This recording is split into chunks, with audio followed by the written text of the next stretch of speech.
હોળી ધૂળેટીના પર્વ નિમિત્તે આપણે આજે વાડી વિસ્તારમાં જે ધાણી ચણા તેમજ ખજૂરની ઘઉંની સેવો જે ખાદ્ય પદાર્થોનું વેચાણ થઈ રહ્યું છે તે પેઢીઓનું ઇન્સ્પેક્શન તેમજ ત્યાંથી નમૂનો લેવાની કાર્યવાહી કરવામાં આવે છે. કયા કયા સેમ્પલ લેવામાં આવે? આજરોજ ધાણી ચણા ખજૂર હાયડા ઘઉંની સેવો વગેરેના ખાદ્ય પદાર્થો નમૂના લેવાની કાર્યવાહી કરવામાં આવે છે. એમાં શું શંકા લાગતી હોય છે? આજે બધું નેચરલ વસ્તુ છે, નેચરલ વસ્તુ છે, પણ જે ખાદ્ય પદાર્થમાં વપરાય છે તેનું આપણે નમૂનો લઈને પૃથ્થકરણ અર્થે તો સેમ્પલ મોકલી આપીએ છીએ.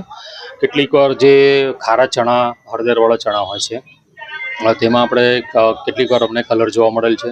જે હળદરનો ઉપયોગ કરવામાં આવે છે તે એ લોકો લાવે છે ત્યાંથી એમાં કેટલીક જગ્યાએ અમને કલરનો પણ નમૂનાના પરિણામમાં જોવા મળે છે. તે અંતર્ગત અમે ઇન્સ્પેક્શન અને નમૂના લેવાની કાર્યવાહી કરવામાં આવે કયા છે. વિસ્તારમાં અને કેટલી દુકાનોનું હાથ છે?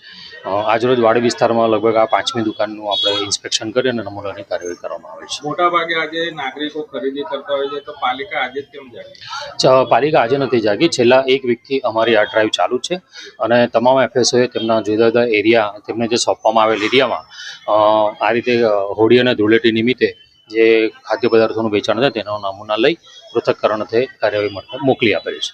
વાડી વિસ્તારમાં મેન્યુફેક્ચરિંગ પણ થાય છે, ધાણીનું જે ખારીસીનું જે ભઠ્ઠીઓ ચાલતી જી, હોય છે. એમનું હમણાં લગભગ મહિના પહેલાં જ તેઓને ત્યાંથી આપણે ચણાના અને ખારીસિંગના નમૂના લેવાની કાર્યવાહી કરવામાં આવેલ છે. જે ડ્રાઈવ અમને ગાંધીનગરથી આપવામાં આવેલ હતી. ઓકે, આનો જે આ તમે સેમ્પલ લીધા એનો રિપોર્ટ ક્યારે આવશે? રિપોર્ટ લગભગ 2 થી 3 દિવસમાં અમને મળી જશે.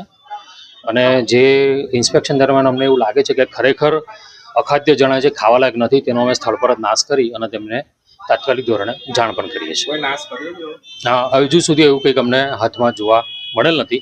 જો મળશે તો એનો અમે તાત્કાલિક ધોરણે નાશ પણ કરાવીશું.